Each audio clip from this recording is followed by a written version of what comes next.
Good morning, everybody, and welcome to Citizen in the Morning. 15 minutes to change a life.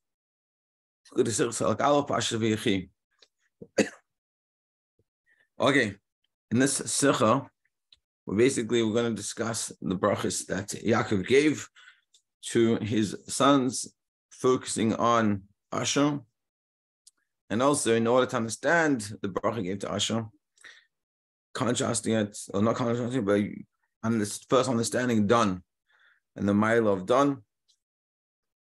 Well, I understand. And also, we're going to discuss some points we've said in the past.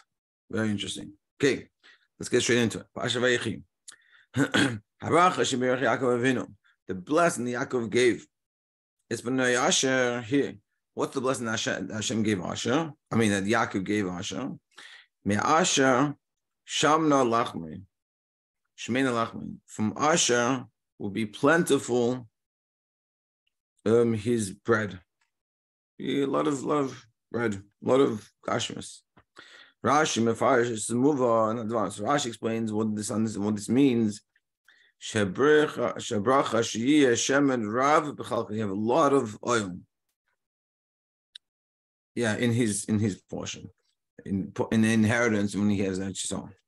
Rashi adds, this is also the blessing that Moshe Rabbeinu gave to Asher. He says, what did Moshe say to Asher, to the tribe of Asher? V'tevel shemen raglov, and he dips his feet in oil, meaning oil so plentiful, even the feet. We're going to understand what this means in a spiritual sense. So, Kvad, rabbis, it's already we've talked about many times. And everything that there is in physicality is in spirituality. On the contrary, and on the contrary, really, meaning the first way of looking at it is, there's a famous story of a chassid that he got stuck in a town, and he was the town for Shabbos. And at the end of Shabbos, he was leaving his way, and he was thanking the guests and the hosts for being so nice to him, gracious to him, letting him stay. So he said to him, "No, how was it?" So he goes, "It was beautiful. Thank you very much." And so as he walks off, the Misnagid understood. Something doesn't make sense. The chassid doesn't compliment the Misnagid. So he comes after him and goes, "Well, what do you mean by that?" So he said, "Well, it was beautiful. The whole Shabbos was talking about Hashem." So he's like, "Okay, cool. All right, we're good. We impressed the chassid." But he said something doesn't make sense. Yeah, sitting there like very sharp. Something doesn't make sense. He goes to him, "What do you mean by that?" So the chassid is like this. He goes, "By chassidim, by us, we learn about Eibishter all day. We learn about Hashem. So for sure, Hashem exists. But when we come around and talk amongst ourselves, what are we talking about? Do we really exist? Hashem, of course, exists. He goes, by you're also talking about yourselves. So you know who exists. I exist. So then when you sit around friends and discussing, what are you discussing? Does God really exist? So what we're saying is, we look at the world and say, we exist.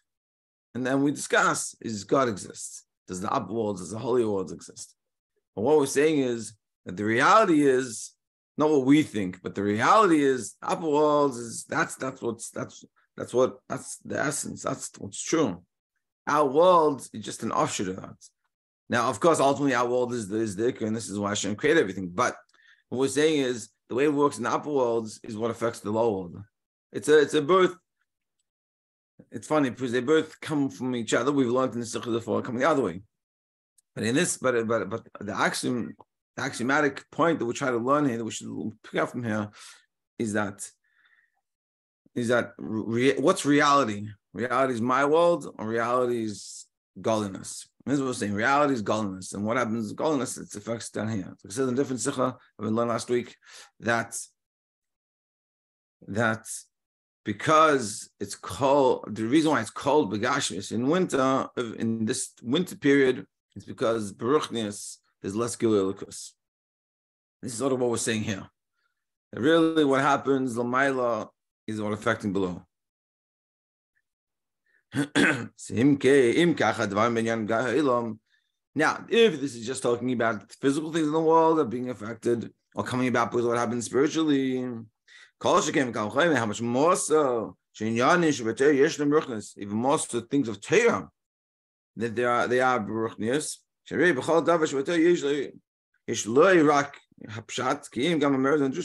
in Torah there's so many levels. So for sure, if this is how it is in the physical world, it's being mishtashel, coming down from the higher worlds. So it's for sure with Torah, which is Torah is God's will and wisdom. For sure, it's coming from L'maylo. Zekach gam habracha. So to the bracha.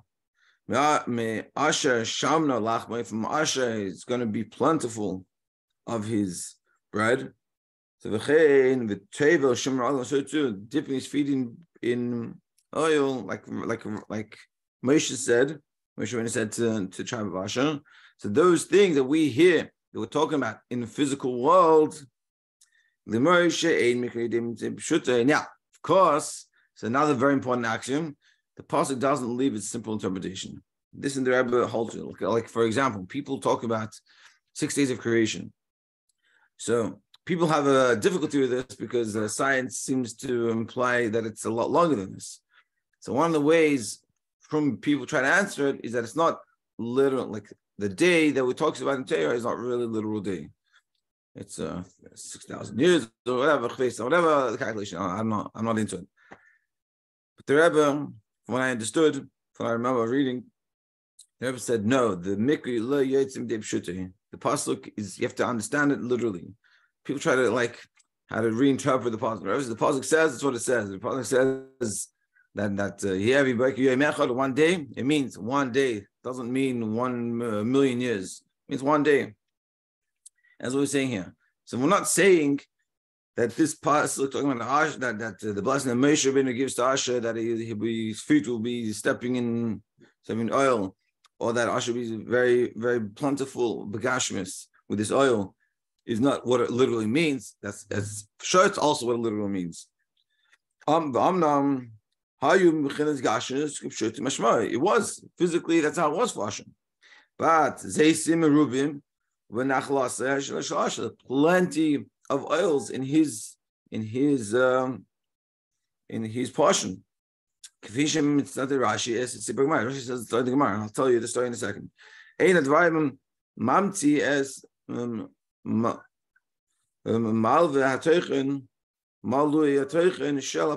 doesn't take out, on the other hand, the fullness of the pasuk. Meaning there's also the spirituality in it. Meaning just because meaning the simple meaning of the pasuk that Asher had a lot of oil and was very, very, very rich because of it, and like Moshe and like Moshe's bracha. Yes, that is literally what happened. But together with that, there's also doesn't take out the spirituality of what happened, which we're going to discuss. Now, the story in the Gemara basically goes that there was a tribe, I can't remember which tribe it was now, they needed some oil.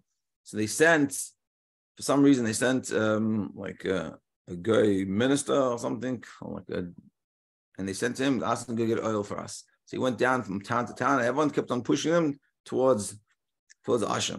When he came to Asher, he wanted $1 million dollars, coins worth of oil.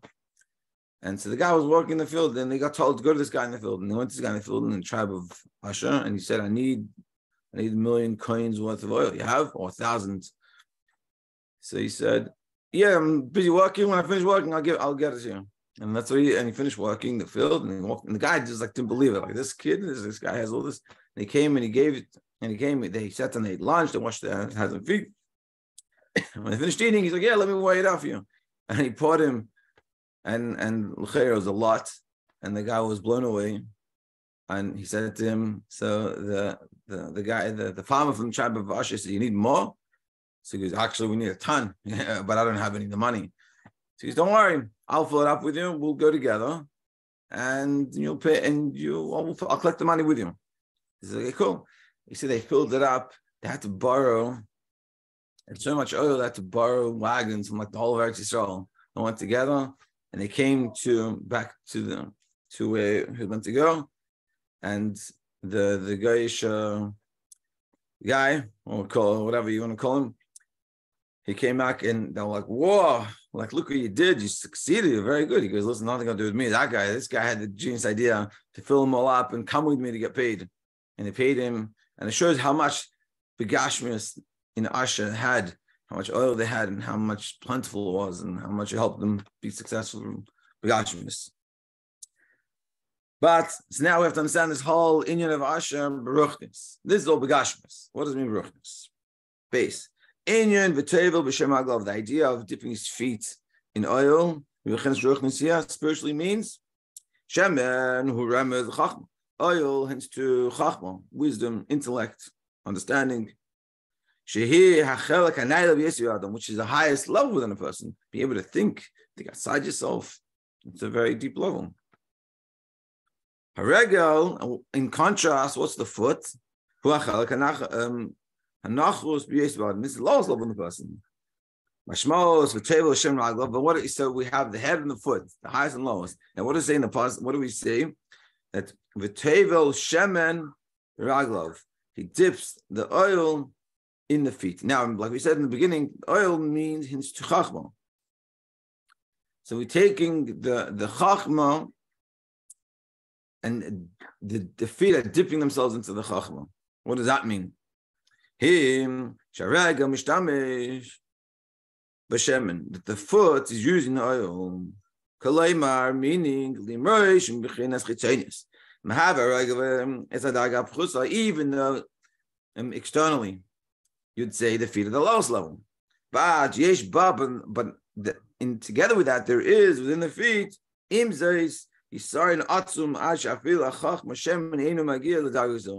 feet, the spiritually, the implication of the feet have a level that even the oil, even the chach doesn't have, that it can't reach such a level. And therefore, you use the feet for the oil. So what we're saying very simply, there's a level way of, there's the simplest of levels, which is the feet, in comparison to Avodah, we're going to discuss, is the simplest of levels. And then you have the Chachma, which is the highest level, just like the head and the feet, the contrast. But together with that, there's something the feet have that's way above the head. And we're going to understand what this means. Which essentially we're going to talk about Kabbalah Soul, but to understand what it means Kabbalah Soul.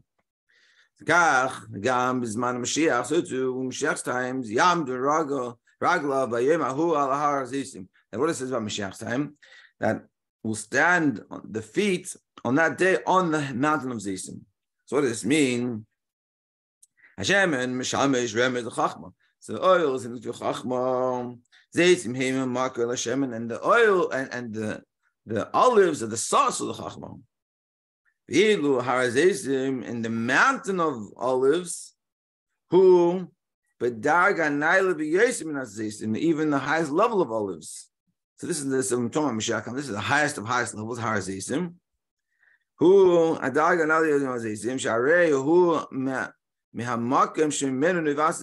is the source of where the olives come from, Har Zaysim. So move on, but it's understood. Even though it's showing us Har Zaysim at a very high level, nevertheless, what do we say? That the feet will stand on top of Har Zaysim. So even though you have Har Zaysim, which is the highest of levels, which is the source of all the olives, which is the source of all the oil, you have the feet standing on top of Har Zaysim. That